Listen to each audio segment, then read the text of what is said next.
नमस्कार, live news में आप सभी का स्वागत है। मैं हूं आपके साथ गरिमा वाजपेयी। खबरों में आगे बढ़ेंगे उससे पहले एक नजर आज की सुर्खियों पर डालते हैं। संसद के दोनों सदनों में VBG Ramji bill pass. TMC सांसदों का धरना, बोले ये बिल महात्मा गांधी का अपमान, किसानों गरीबों के खिलाफ है। दिल्ली में डब्ल्यूएचओ का वैश्विक पारंपरिक चिकित्सा शिखर सम्मेलन में शामिल होंगे प्रधानमंत्री नरेंद्र मोदी। समापन समारोह को करेंगे संबोधित। गृह मंत्री अमित शाह चंडीगढ़ पहुंचेंगे। आज रात को राजभवन में रुकेंगे अमित शाह। सुबह हिमाचल प्रदेश के लिए होंगे रवाना।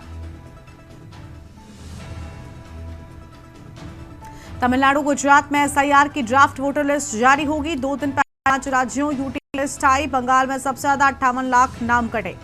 सुदर्शन चक्र से मजबूत होगी देश की सुरक्षा। राजनाथ सिंह बोले ऑपरेशन सिंदूर को ध्यान में रखकर आगे की चुनौतियों के लिए तैयार रहे सेना।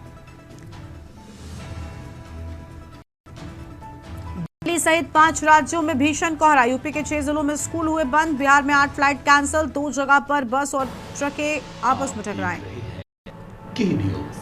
खबरों का सारथी।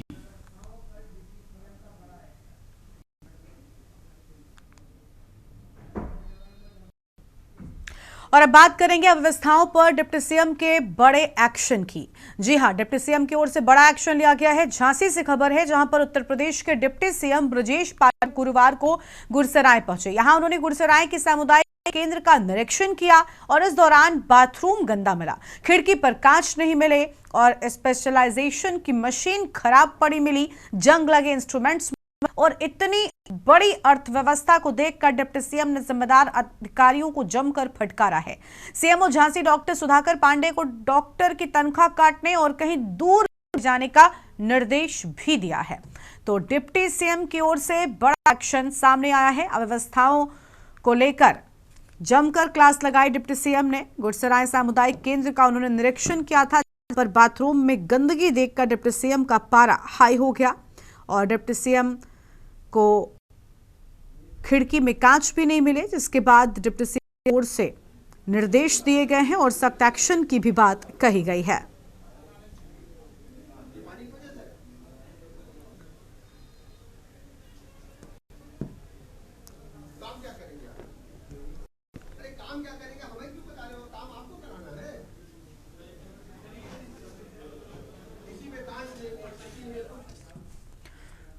इस पर विस्तार से करेंगे बातचीत, लेकिन उससे पहले सीधा आप विधानसभा लेकर चलते हैं। मुख्यमंत्री योगी क्या कह रहे हैं, सुनते हैं। के रूप में अपने क्षेत्र के विकास और जनता के कल्याण के लिए सदैव समर्पित रहे। सुधाकर सिंह के निधन से प्रदेश ने एक कुशल राजनीतिज्ञ और समाज सेवी को खोया है। उनके निधन से समाज की अपूर्णीय क्षति है। मैं उनके प्रति श्रद्धा सुमन अर्पित करता हूं और ईश्वर से उनकी आत्मा की शांति की कामना करते हुए उनके दुखी परिजनों की अपनी हार्दिक संवेदना प्रकट करता हूं। अध्यक्ष जी, मैं आपसे अनुरोध करता हूं कि अपने सदन की ओर से, हमारी पार्टी की ओर से इस शोक संवेदना को दुखी परिजनों तक पहुंचाने की कृपा करें। माननीय नेता प्रतिपक्ष। माननीय अध्यक्ष जी, जैसा कि माननीय मुख्यमंत्री जी ने कहा, उससे अपने को संबद्ध करते हुए इस वेदना की घड़ी में मैं इतना कहना चाहता हूं कि सुधाकर सिंह जी अपने जीवन के प्रारंभिक वर्षों से ही सामाजिक कार्यों में अन्याय के खिलाफ संघर्ष करने में सदैव लगे रहते थे। उनके यहाँ मैंने बहुत बार देखा है। उनके कार्यालय से कभी मैं 12 बजे बनारस से लौटते हुए आया तो देखा सैकड़ों की भीड़ लगी रहती। मैं वहां पहुंच गया। मैंने कहा क्या है, तो उन्होंने कहा इनके साथ अन्याय हुआ है, इनको समाज के कुछ लोग इनको परेशान कर रहे हैं। तो हमने कहा यही समय देखना है। तो उन्होंने कहा इसी समय लोग आए, तो मैंने इसी समय ये बैठ के इनकी बातें सुनी। तो इसका अर्थ यह है, मैं ये कहना चाहता हूं कि वो सदैव सतत संघर्षशील रहे और अन्याय के खिलाफ संघर्ष करते रहे। उन्होंने ग्रेजुएट और एलएलबी शिक्षा पाई थी। वो 13वीं विधानसभा के मेधावित निर्वाचन में सदस्य प्रथम बार निर्वाचित थे। 16वीं विधानसभा के सदस्य दूसरी बार निर्वाचित हुए। वो प्राक्कलन समिति के सदस्य थे।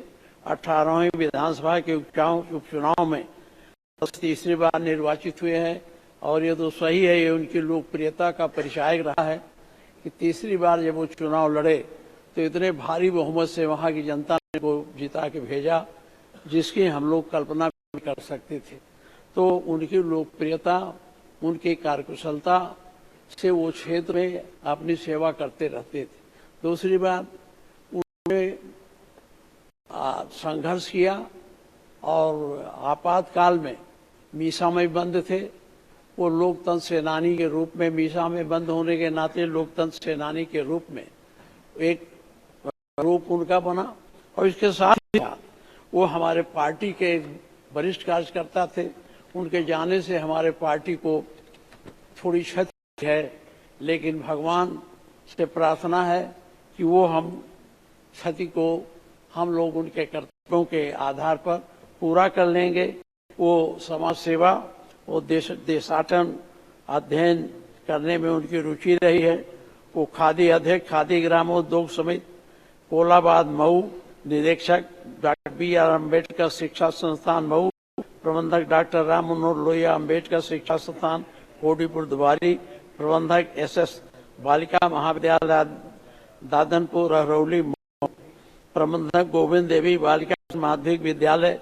वो इन तमाम सामाजिक कार्यों के नाते इन तमाम संस्थाओं से संबंध रहे हैं।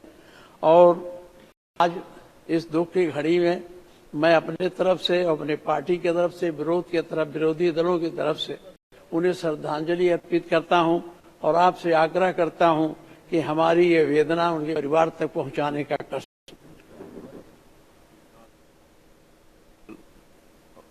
राम निवास वर्मा जी, या कोई कौन बोलेगा? आप बोलेंगे? अपनी पार्टी, अपना दल की ओर से इस सदन के माध्यम से हम सभी अत्यंत दुख और शोक के साथ उत्तर प्रदेश विधानसभा के सम्मानित सदस्य स्वर्गीय श्री सुधाकर सिंह जी के आकस्मिक निधन पर अपनी गहरी शोक संवेदनाएं व्यक्त करते हुए, जिनका 20 नवंबर 2025 को निधन हो गया था। स्वर्गीय सुधाकर सिंह जी एक कर्मठ, जमीनी, संघर्षशील जनप्रतिनिधि थे। उनका जन्म 11 नवंबर 1958 को ग्राम भावनपुर, तहसील कोसी, जनपद मऊ में हुआ था। उन्होंने स्नातकोत्तर एवं LLB तक शिक्षा प्राप्त की। समाज सेवा और सार्वजनिक जीवन को अपना ध्येय बनाया। घोसी जनपद मऊ से विधानसभा के सदस्य रहे। समाजवादी पार्टी से जुड़े रहकर उन्होंने सदन और क्षेत्र की जनता की आवाज़ पूरी निष्ठा और साहस के साथ उठाई। वह पहली बार 13वीं विधानसभा के निर्वाचन में निर्वाचित हुए। इसके बाद 16वीं विधानसभा 2012-2017 में पुनः सदस्य बने। 18वीं विधानसभा 2023 में तीसरी बार निर्वाचित होकर जनसेवा में निरंतर सक्रिय रहे। सदन के भीतर उन्होंने प्राक्कलन समिति एवं पंचायती राज समिति जैसे महत्वपूर्ण दायित्वों का भी कुशलता से निर्वहन किया। शिक्षा के क्षेत्र में उनका विशेष योगदान रहा। विभिन्न शैक्षिक संस्थानों एवं अध्यक्ष, निरीक्षक के रूप में शिक्षा के क्षेत्र में काम किया। बालिका शिक्षा के विस्तार हेतु उनके महत्वपूर्ण कार्य रहे। लोकतंत्र सेनानी के रूप में वो कई बार इमरजेंसी के दौरान जेल गए। अन्य अध्यक्ष जी स्वर्गीय सुधाकर सिंह जी का निधन न केवल उनके परिवार और क्षेत्र बल्कि इस सदन और प्रदेश की राजनीति के लिए अपूरणीय क्षति है। मैं इस सदन के माध्यम से ईश्वर से प्रार्थना करता हूं कि दिवंगत आत्मा को शांति प्रदान करें तथा शोक संतप्त परिवार को असीम दुख दें। इस शोक प्रस्ताव के साथ सदन उनसे जुड़ी स्मृतियों को नमन करता है। धन्यवाद। नेता अपना दल, नेता राष्ट्रीय लोक राजपाल बाल्यान जी, मदन अध्यक्ष जी, मैं स्वर्गीय सुधाकर सिंह जी के निधन पर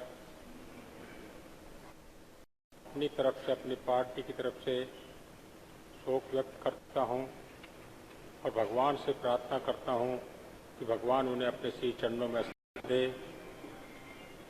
प्रसिद्ध समाज सेवी थे और अपने दायित्वों के प्रति सदैव निर्वहन करते थे। अब से पहले भी मेरे साथ विधानसभा के सदस्य रहे हैं। ये बहुत बड़ी सामाजिक क्षति है।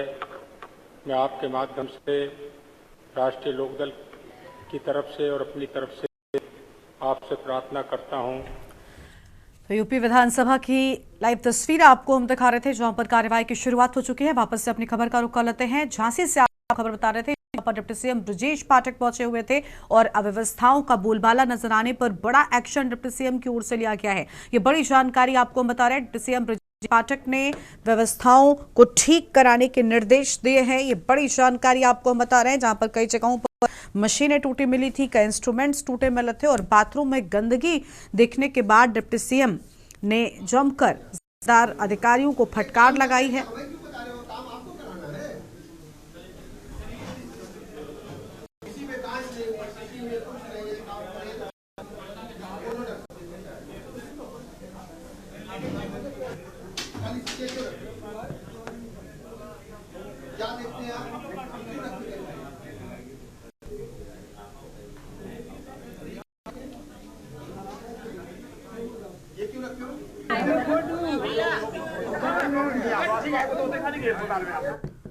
और इसी खबर बातचीत के लिए हमारे साथ हमारे संवाददाता कुलदीप अवस्थी जुड़ चुके हैं। कुलदीप, गुरसराय सामुदायिक केंद्र अचानक पहुंचे डिप्टी सीएम ब्रजेश पाठक और अव्यवस्थाओं का बोलबाला देख गुस्सा जो है वो देखने को मिला और इन सभी व्यवस्थाओं को ठीक कराने के निर्देश भी डिप्टी सीएम की ओर से दिए गए हैं।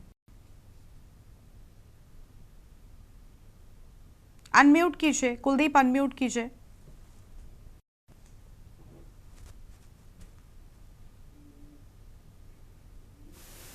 आवाज आ रही है आपको? जी जी आ रही है। हुआ ये कि गुरुवार को डिप्टी सीएम ब्रजेश पाठक गुरसराय के सामुदायिक स्वास्थ्य केंद्र पहुंचे। यहाँ उन्होंने मरीजों से बातचीत की। यहाँ ये आया कि वहां पर जो इंस्ट्रूमेंट थे उनमें जंग लगी हुई थी, बाथरूम गंदे पड़े हुए थे। जिन उपकरणों के माध्यम से इंस्ट्रूमेंट साफ होते हैं, स्टेरिलाइजेशन मशीन खराब पड़ी हुई थी, वहां पर खिड़कियों में नहीं थे। इस दौरान वो काफी गुस्से में आ गए। उन्होंने उनके साथ चल रहे सीएमओ डॉक्टर सुधाकर पांडे को निर्देश दिया कि लापरवाह शिक्षकों को कहीं दूर भेजो, इनकी तनख्वाह से पैसे काटो, ये लोग जो काम कर रहे हैं उससे गुणवत्ता दिखाई नहीं दे रही, मरीज परेशान है। उत्तर प्रदेश सरकार के इतना काम करने के बाद भी यदि मरीज परेशान रहेगा तो ये बात ठीक नहीं है। इन सारी बातों को निर्देश कल जारी किए गए हैं और इस पर जल्द ही इंप्लीमेंट होगा।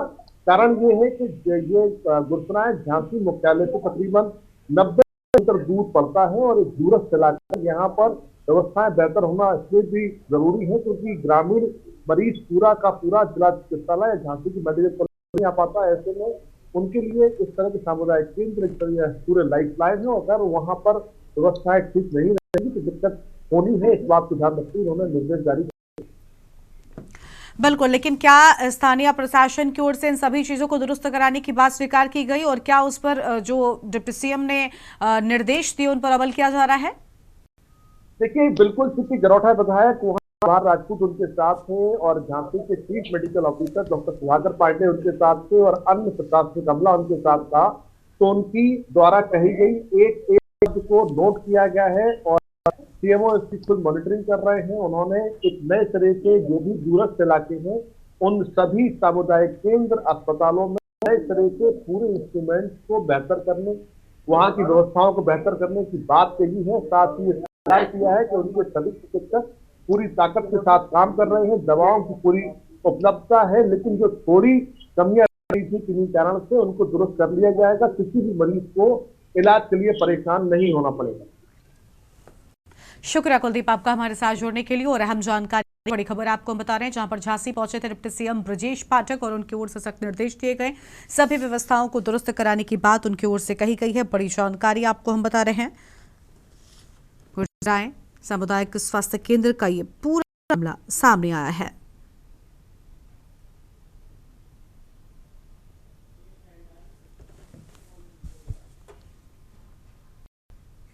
वापस से खबरों की ओर चलते हैं। लखनऊ से बड़ी जानकारी आपको हम बताते हैं, जहां पर सपा विधायक मुकेश वर्मा कफ सिरप का उठाएंगे मुद्दा। सत्र में विधायक नशीले कफ सिरप का मुद्दा उठाएंगे। बड़ी जानकारी आप बता रहे हैं, सरकार की मिलीभगत से चल रहा था यह गोरख धंधा। सरकार का बुलडोजर कहां है? सपा विधायक की ओर से बड़ी बातें सामने आई हैं। बुलडोजर ने सिरप पी ली है क्या? सपा विधायक की बड़ी बातें कहते हुए नजर आए। और जितना बड़ा भ्रष्ट का आचरण उतनी बड़ी कुर्सी। विधायक ने ये बड़ी बातें कही। अहम जानकारी आपको हम बता रहे हैं।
बड़ी जानकारी आपको हम बता रहे हैं। सिरप मामले को लेकर सपा विधायक की ओर से बड़ी बातें सामने आई हैं।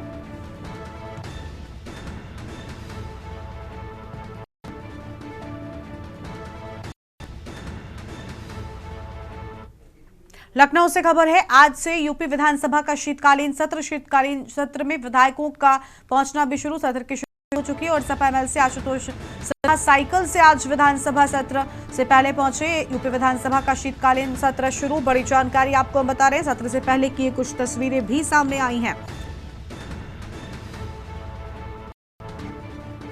तो आज से यूपी विधानसभा के शीतकालीन सत्र की शुरुआत। कफ सिरप का मुद्दा समाजवादी पार्टी की ओर से लगातार उठाया जा रहा है। विधायकों का पहुंचना हुआ शुरू और साइकिल से पहुंचे सपा विधायक। कफ सिरप मामले को बुलंद करते हुए सपा एमएलसी आशुतोष साइकिल से पहुंचे थे। विधानसभा का शीतकालीन सत्र शुरू हुआ।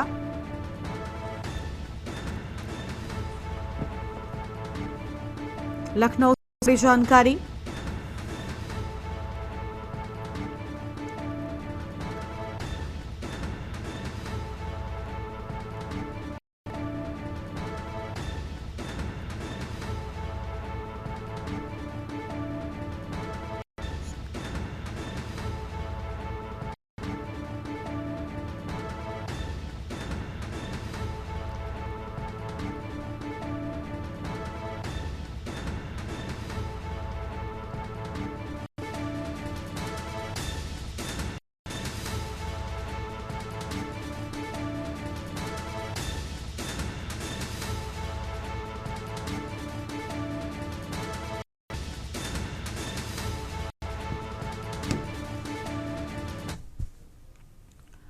लखनऊ से खबर है, जहां पर कोडेन कफ सिरप कांड के आरोप फोटो वायरल। आरोपी आलोक सिंह की अखिलेश यादव के साथ फोटो वायरल हुई। मासूमों की जान से करने वालों को किसका संरक्षण? आरोपी कारोबारी की तस्वीर ने मचाया सियासी घमासान। सोशल मीडिया पर वायरल फोटो ने खड़े किए कई गंभीर सवाल। बड़ी जानकारी आपको बता रहे हैं। कफ सिरप मामले में आरोपी की तस्वीर अखिलेश यादव के साथ वायरल हुई।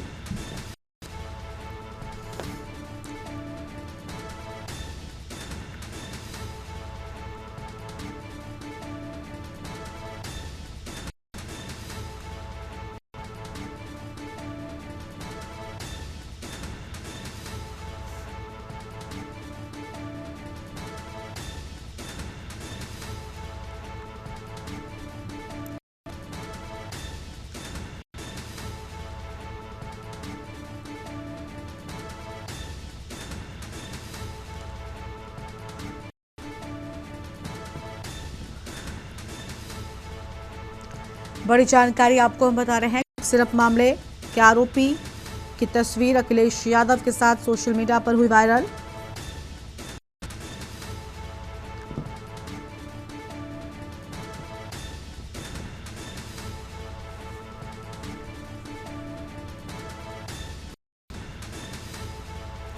आरोपी कारोबारी की तस्वीर ने मचाया सियासी घमासान। आम जानकारी आपको हम बता रहे हैं। सोशल मीडिया पर वायरल फोटो ने खड़े किए कई गंभीर सवाल।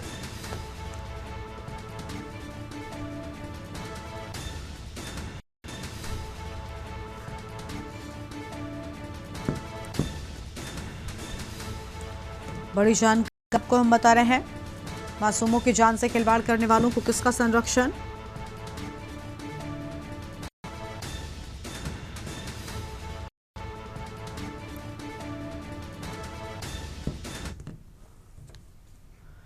आगे बढ़ते हैं खबरों की ओर। कन्नौज में डीजल चोरों ने ट्रक चालक को गोली मारी। डीजल चोरी कर रहे बदमाशों ने ट्रक चालक को गोली मारी। हाईवे किनारे खड़े ट्रक से डीजल चोरी कर रहे थे बदमाश।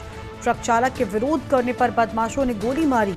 गंभीर हालत में चालक अस्पताल में भर्ती। झारखंड से कोयला लेकर पंजाब जा रहा था ट्रक चालक। प्रमुख कोतवाली क्षेत्र के सिकंदरपुर नेशनल हाईवे की पूरी घटना सामने आई है।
खबर है जनपद सहारनपुर के बेहट से, जहां पर तहसील सभागार में वन एवं जलवायु परिवर्तन मंत्रालय द्वारा जारी अधिसूचना के तहत तहसील बेहट इलाके के शेरपुर पेलो के पास उपखनिज सैंड, बजरी, बोल्डर की खनन पट्टी के लिए अपर जिलाधिकारी वित्त एवं राजस्व सलिल कुमार पटेल की अध्यक्षता में लोक सुनवाई आयोजित की गई, जिसमें ग्रामीणों से सुझाव और आपत्तियां ली गई। इस दौरान ग्रामीणों ने स्थानीय को रोजगार दिए जाने, रास्तों की मरम्मत किए जाने की, पानी का छिड़काव किए जाने की मांग की। हालांकि इस दौरान कोई लिखित आपत्ति दर्ज नहीं की गई। आपको बता दें कि क्षेत्र में खनन पट्टा आवंटित होने से क्षेत्र लोगों को रोजगार के अवसर प्राप्त होंगे, जिससे क्षेत्रवासियों ने हाथ उठाकर अपनी सहमति जताई है।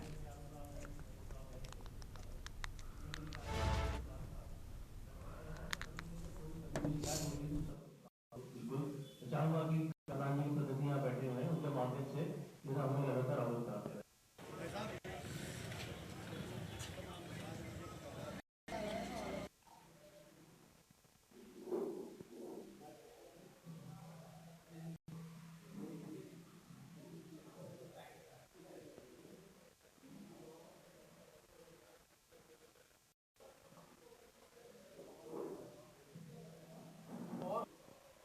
माध्यम से उसको विकसित किया, उसमें भी आप लोगों कोई प्रपोजल होगा कभी तो उसको भी आगे सुनेंगे। ऐसा नहीं कि आज पब्लिक हियरिंग है उसके बाद हम आपसे बात नहीं करेंगे।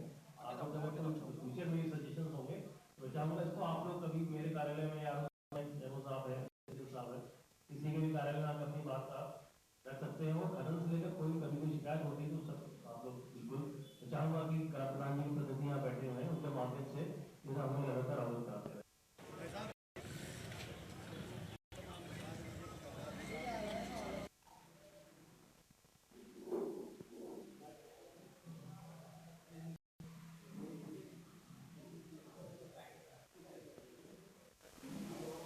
सनराइज माइंस का पट्टा स्वीकृत है जो शाहपुर में है, उस पट्टे को लेकर आज एक एनवायरमेंट को लेकर एक पब्लिक हियरिंग थी, जिसमें जो क्षेत्रीय वासी थे वो आए थे और साथ में आरओ पोल्यूशन, खनन अधिकारी और एसडीएम ब्रिगेड उपस्थिति में सुना गया और जो उनकी समस्याएं थी या कुछ सुझाव थे उनको सुना गया। इसमें प्रमुखता ये कहा गया कि जो पट्टा क्षेत्र उसके आसपास जो खेत हैं वो अच्छी तरह कटान ना हो, क्षेत्र में जो धूल वगैरह है उसकी समस्या न हो, जिसके लिए लगभग पानी की छिड़काव और वहाँ पर डीएमएफ फंड से और भी जो काम हो जिससे जो क्षेत्रवासियों को उसका भी फायदा मिले।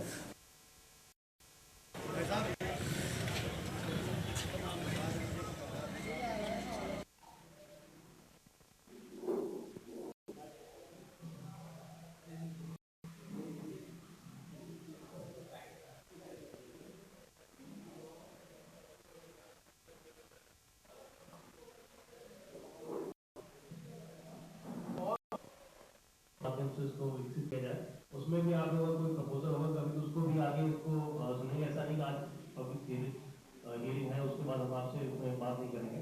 आप लोग अगर कोई फ्यूचर में होंगे तो चाहूँगा इसको आप लोग कभी मेरे कार्यालय में आरओ साहब हैं, एमओ साहब हैं, एसडीएम साहब हैं, किसी के भी कार्यालय में आप अपनी बात रख सकते हैं। वो खनन से लेकर कोई कम्युनिकेशन होगी तो सब आप लोग बिल्कुल चाहूँगा कि प्रधान जी प्रतिनिधि यहाँ बैठे हुए हैं उनके माध्यम से हमें लगातार अवगत कराते हैं।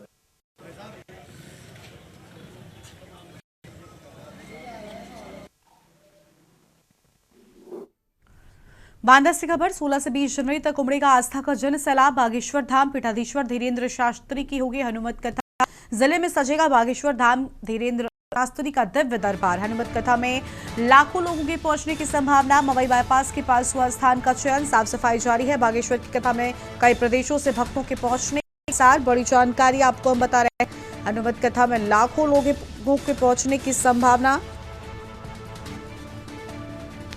मवई बाईपास के पास स्थान का चयन, साफ सफाई जारी है। ये बड़ी जानकारी आपको हम बता रहे हैं।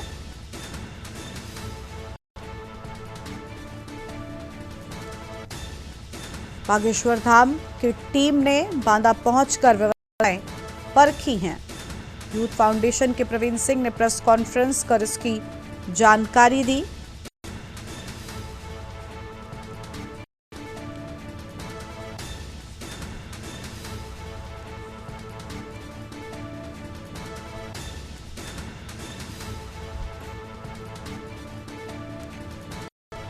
बड़ी जानकारी आपको हम बता रहे हैं।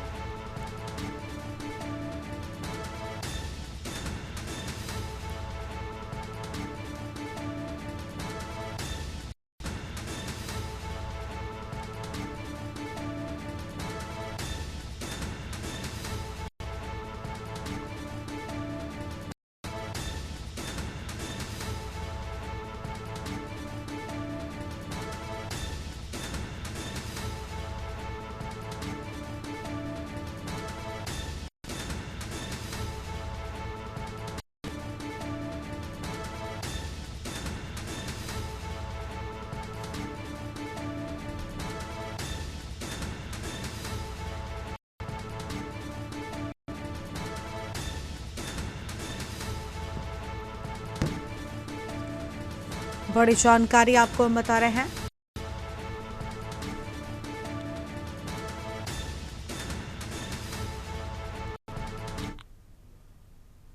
बांदा से खबर, 2 मोटरसाइकिल सवार युवक आपस में भिड़े। से आ रही डंपर ने मोटरसाइकिल सवारों को कुचला। हादसे में 2 लोगों की मौके पर ही मौत हो गई। घने कोहरे के कारण हुआ हादसा। चालक सहित डंपर को पुलिस ने गिरफ्तार किया। चल्ला थाना क्षेत्र के डिगवट गांव के पास की पूरी घटना सामने आई है।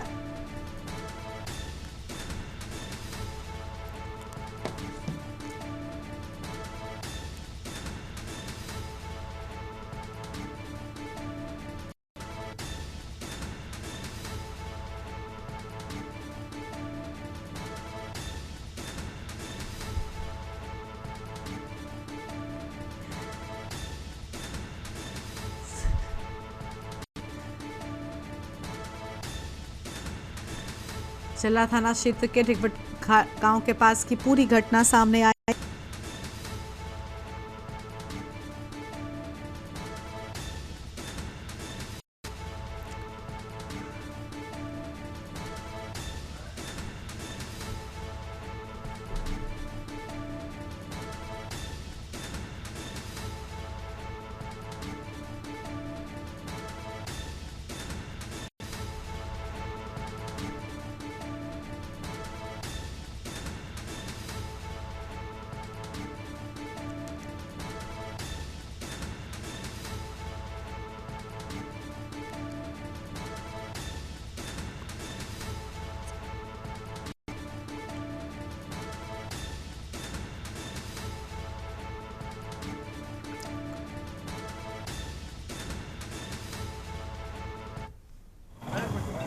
थाना चिल्ला अंतर्गत कोहरे के कारण 2 मोटरसाइकिलों का आमने सामने भिड़ंत होने के उपरांत पीछे से आ रहे डंपर से एक्सीडेंट हो गया, जिसमें 2 व्यक्तियों की मौके पर दुखद मृत्यु हो गई। दोनों शवों को मोर्चे में पहुंचा दिया गया है तथा एक व्यक्ति प्रमोद कुमार पुत्र जयकरण निवासी डिगवट थाना चिल्ला घायल हुआ है, जिसे इलाज हेतु जिला पहुंचाया गया है। घटना में संलिप्त डंपर को पुलिस ने हिरासत में ले लिया है। यातायात सुचारू रूप से चालू है। आगे की विधिक कार्रवाई की जा रही है। औरैया से खबर है, राष्ट्रीय ग्रामीण आजीविका मिशन में फर्जीवाड़ा उजागर हुआ। फर्जी संकुल स्तरीय संघ बनाकर 16.71 लाख की हेराफेरी। भाग्यनगर ब्लॉक में संकुल स्तरीय संघ बनाकर की हेराफेरी। बैंक प्रबंधन को संदेह होने पर सूचना उपायुक्त NRLM को दी गई। जांच में 2 कर्मचारियों की संलिप्तता आई सामने, एक को हटाया गया, दूसरे पर कार्रवाई की प्रक्रिया जारी। फर्जी खाते के माध्यम से 14.60 लाख की निकासी भी की गई। अहम जानकारी आपको हम बता रहे हैं।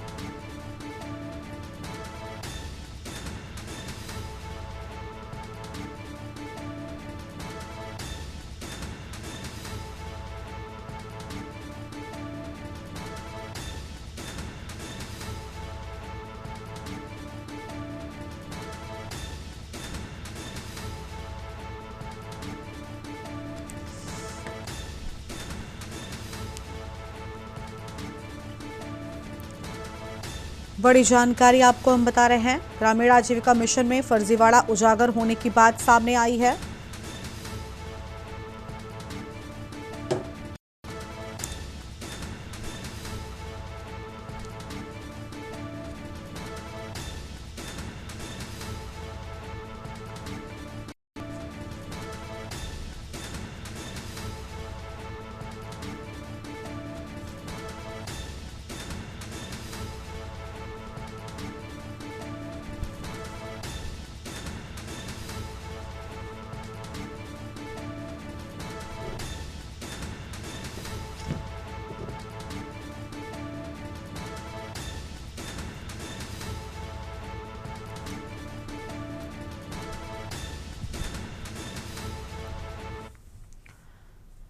बड़ी जानकारी लक्सर से आपको बताते हैं, जहां पर घने कोहरे ने बढ़ाई परेशानी। तीसरे दिन भी छाया घना कोहरा। धीमी गति से वाहन चलाने को मजबूर वाहन चालक, लाइटों का ले रहे सहारा। कोहरे ने वाहनों की गति पर लगाए रोक। घने कोहरे की वजह से वाहन चालकों को हो रही दिक्कतें। बड़ी खबर आपको हम बता रहे हैं।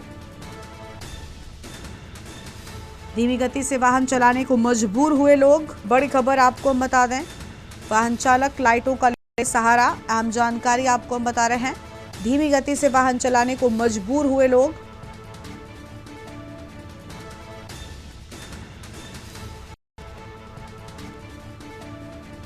घने कोहरे के चलते वाहनों की रफ्तार धीमी पड़ी।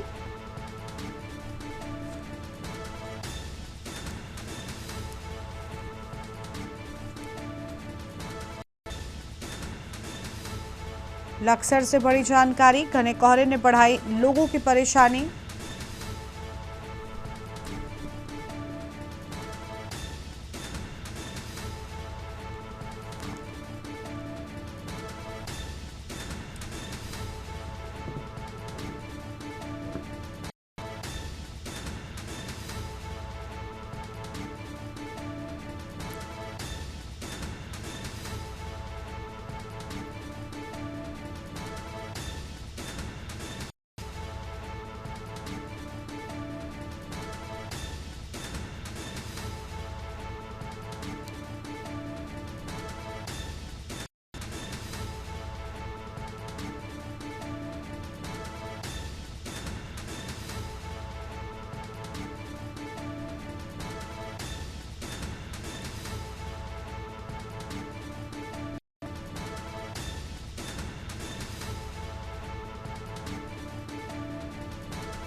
खबर बलिया से है, जहां पर उभाऊ थाना क्षेत्र में पुलिस मुठभेड़ में एक दुष्कर्म आरोपी घायल हुआ है। आरोपी के पैर में गोली लगी है। आरोपी का नाम सबलू राजभर है और इसने बीते दिनों एक नाबालिग बच्ची के साथ दुष्कर्म किया था। पुलिस का कहना है कि पुलिस के द्वारा मुबारकपुर में रोड के पास देर रात गश्त किया जा रहा था कि तभी एक व्यक्ति आता हुआ दिखाई दिया। चेकिंग नियत से उस व्यक्ति के पास पुलिस जा रही थी कि उसने अपने आप को पुलिस से घिरता देख पुलिस टीम पर फायरिंग कर दिया। जवाब में पुलिस ने भी फायर किया और गोली उसके दाहिने पैर में लगी, वो घायल हो गया। पुलिस ने पूछताछ की तो उसने अपना नाम सबलू राजभर बताया। पुलिस का कहना है कि सबलू राजभर पर उभाऊ थाने में एक 12 साल की नाबालिग बच्ची से दुष्कर्म का मुकदमा दर्ज है।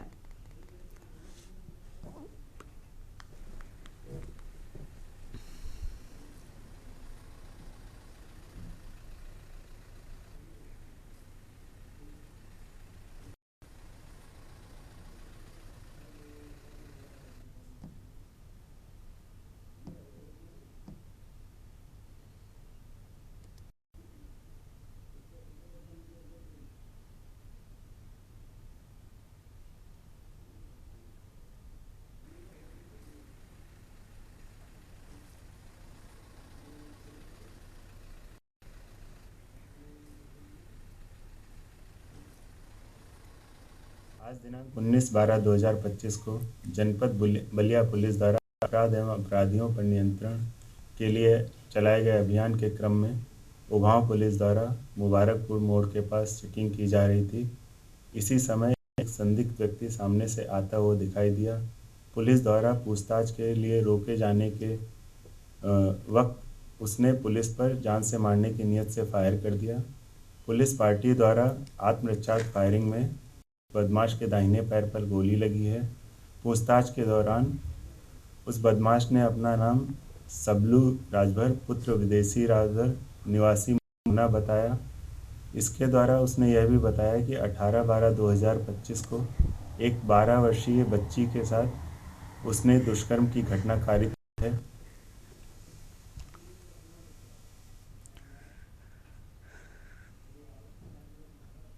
और इस बीच लखनऊ से बड़ी जानकारी सामने आ रही है, उसका रुख कर लेते हैं। बड़ी खबर लखनऊ से आपको बताते हैं, जहां पर यूपी पंचायत चुनाव से जुड़ी बड़ी जानकारी। लखनऊ से अहम खबर, यूपी पंचायत चुनाव से जुड़ी बड़ी खबर सामने आ रही है। मतदाता सूची में 1.41 करोड़ काटे गए नाम। अहम खबर आपको हम बता रहे हैं।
बड़ी खबर आपको हम बता रहे हैं। मतदाता सूची के प्रकाशन को लेकर बड़ी जानकारी। 6 फरवरी को अंतिम सूची प्रकाशित की जाएगी। पंचायत चुनाव से जुड़ी ये बड़ी जानकारी लखनऊ से सामने आई थी। 6 फरवरी को अंतिम सूची जारी किए जाने के बाद आगे बढ़ते हैं खबरों की ओर। अगली खबर आपको हम राजनांदगांव से बताते हैं, जहां पर आपको बता दें कि जिला राजनांदगांव के ग्राम पंचायत उपरवाह से जहां एक और पूरे छत्तीसगढ़ में बाबा जी की जयंती बड़े ही धूमधाम एवं हर्षोल्लास के साथ मनाई गई, तो वहीं उपरवाह, करेला पारा, में सतनाम धर्मगुरु परम पूज्य गुरु घासीदास जी का 269वां जयंती समारोह का भव्य आयोजन रखा गया। भव्य मेला भी लगा हुआ है और करेलापारा जो कि डूंगरगढ़ की विधायक श्रीमती हर्षिता स्वामी बघेल का पैतृक गांव है, वहां समारोह में शामिल हुई, जहां विधायक महोदया द्वारा जैत खाम में अर्चना कर श्वेत ध्वजारोहण कर पाला चढ़ाया गया। उसके बाद मिनी माता की प्रतिमा पर माल्यार्पण कर कार्यक्रम का शुभारंभ किया गया।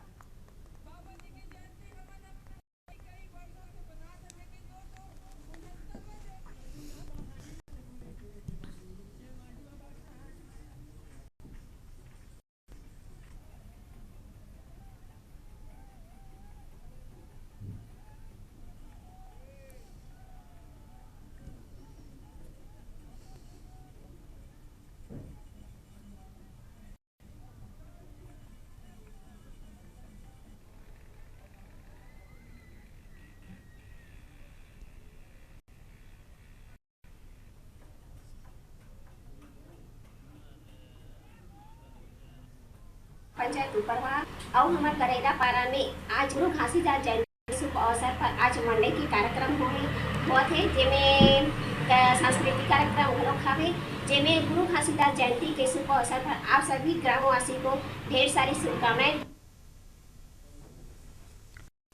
रायपुर से खबर, सीएम विष्णुदेव साय का जशपुर का दौरा। सीएम अपने गृह जिले के दौरे पर रहेंगे। सुबह 11:30 बजे जशपुर के लिए रवाना हुए और ग्राम सलियाटोली में एक निजी कार्यक्रम में हिस्सा लेने के बाद दोपहर 4 बजे तक राजधानी लौटेंगे सीएम विष्णुदेव साय।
रायपुर से बड़ी जानकारी, सीएम विष्णुदेव साय का जसपुर का दौरा।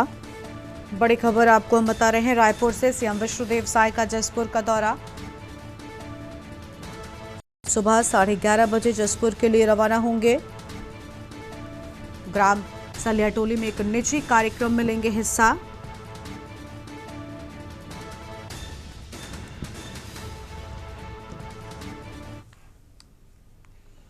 आगे बढ़ते हैं खबरों की ओर। अगली बड़ी जानकारी का रुख कर लेते हैं। अगली बड़ी खबर आपको चंडीगढ़ से हम बताते हैं, जहां पर हरियाणा विधानसभा सत्र का दूसरे दिन कांग्रेस के अविश्वास प्रस्ताव पर होगी चर्चा। डबल सेटिंग में होगी विधानसभा की कार्यवाही और दूसरी सेटिंग में विश्वास प्रस्ताव पर चर्चा होगी।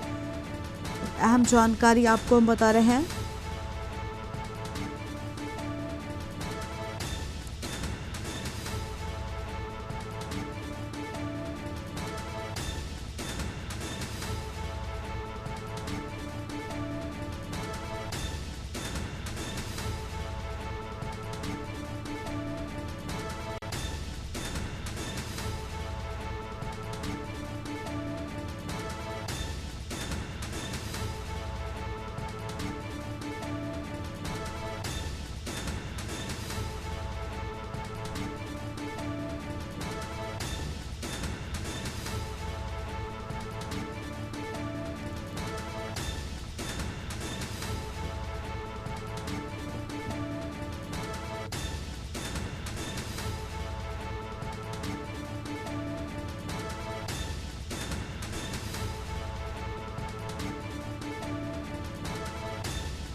खबर है फरीदाबाद से, जहां पर औद्योगिक नगरी फरीदाबाद में इन दिनों कड़ाके की ठंड और शीतलहर का कहर जारी है।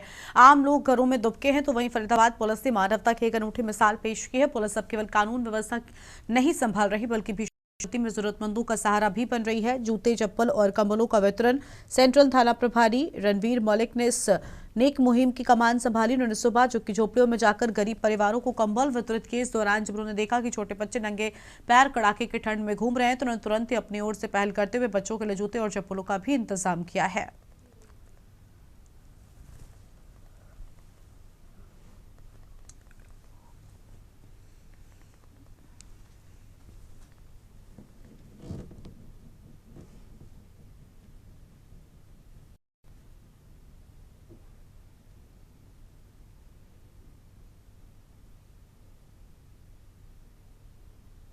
सुबेरे माननीय पुलिस महानिदेशक हरियाणा और सीपी साहब फरीदाबाद के निर्देशानुसार गरीब लोगों को सहायता पहुंचाने के लिए पुलिस आगे आ रही है। और इसी कड़ी में आज मैं यहाँ झुग्गी झोपड़ी इलाके में ज़रूरतमंद लोगों की तलाश के लिए पहुँचा, तो वहाँ मैंने कंबल वितरित किए जो भी जिनको आवश्यकता थी। उसके दौरान कुछ बच्चे 15-20 बच्चे मेरे पास आए और वो कंबल की ज़रूरत नहीं थी, उनके पैरों में चप्पल जूते नहीं थे सर्दी के मौसम में। मैं तुरंत फिर उसमें गया, बाज़ार में गया और उनके लिए जूते और चप्पल ले आकर के और यहाँ वितरित किए। खबर है पौड़ी से, जहां पर आर्थिक रूप से कमजोर और जरूरतमंदों की मदद के लिए लंबे समय से काम कर रही नई दिल्ली की पुराहन वेलफेयर सोसाइटी द्वारा नेताजी सुभाष चंद्र बोस छात्रावास के छात्रों के लिए स्वास्थ्य शिविर का आयोजन किया गया। विकासखंड खिरसू के अंतर्गत नेताजी सुभाष चंद्र बोस बालक व बालिका छात्रावास श्रीनगर में पुराहन वेलफेयर सोसाइटी द्वारा निःशुल्क दंत चिकित्सा स्वास्थ्य शिविर आयोजित किया गया। इसमें छात्रावास में निवासरत 42 बालिकाओं तथा 54 बालकों का डेंटल चेकअप किया गया। दोनों ही छात्रावासों में बच्चों को स्टेशनरी किट भी उपलब्ध कराई गई है।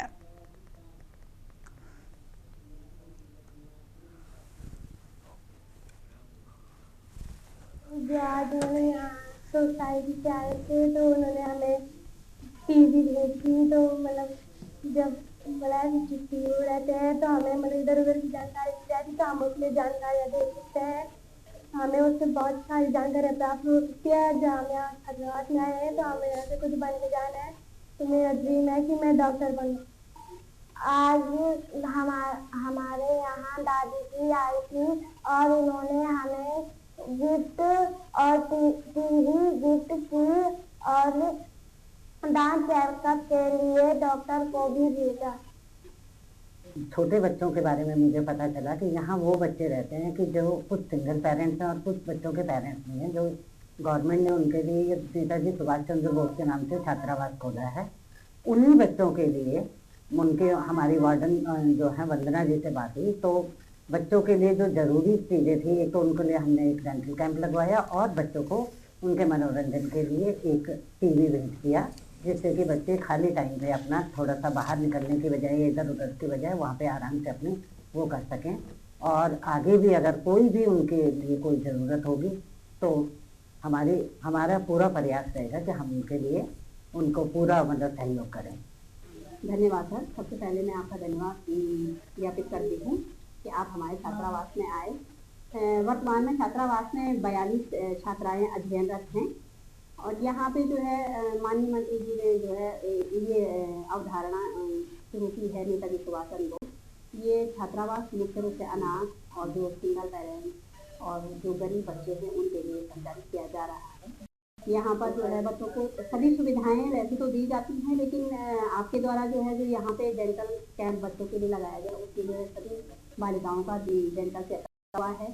मैम के द्वारा बच्चों को जो है स्टेशनरी किट दी गई है। अपना जो एक उद्देश्य है कि समाज का जो बहुत पिछड़ा तबका है उस तबके के लिए कुछ किया, क्योंकि मैंने भी 30 साल विद्या भारती में सेवा की है और उस सेवा के उपरांत अब मैंने भी अपना जीवन समाज के ऐसे तबके के लिए देने का प्रयास किया है, जिसकी प्रेरणा स्रोत हमारी जो राष्ट्रीय संयोजिका है श्रीमती सुधा मालकोटी जी, और उनके जो कार्य हैं कि शिक्षा और स्वास्थ्य के क्षेत्र में काम करें, उससे प्रभावित होकर के मैंने उनसे जुड़ने का प्रयास किया। जहाँ कहीं पौड़ी गढ़वाल में हमारी आवश्यकता होती है, कोई दवा निम्न तबका होता है, उनकी सहायता करने के लिए हमारी संस्था यहाँ पे उत्सुक रहती है। और हमारे जो फाउंडर हैं सुधा मालकोटी जी, इनका समाज सेवा की भावना से ये काम करती हैं। ऐसे लोगों के बीच में काम करते हैं कि जिनको इनकी आवश्यकता है। और अगली बड़ी जानकारी देहरादून से बताते हैं, जहां पर जस्टिस मनोज कुमार होंगे उत्तराखंड के चीफ जस्टिस। बड़ी जानकारी आपको हम बता रहे हैं देहरादून से खबर, जस्टिस मनोज कुमार होंगे उत्तराखंड के चीफ जस्टिस। एसजे कॉलेजियम ने की नियुक्ति की संस्तुति, अहम जानकारी आपको हम बता रहे हैं। अब इलाहाबाद हाई कोर्ट में है। एसजी कॉलेजियम ने की नियुक्ति की संस्तुति, अहम जानकारी आपको हम बता रहे हैं।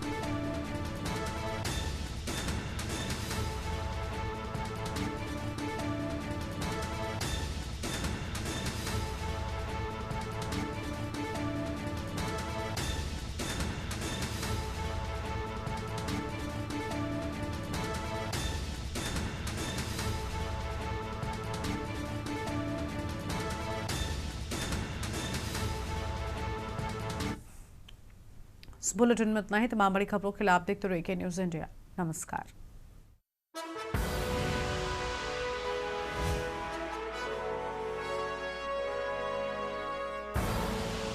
आप देख रहे हैं के न्यूज़, खबरों का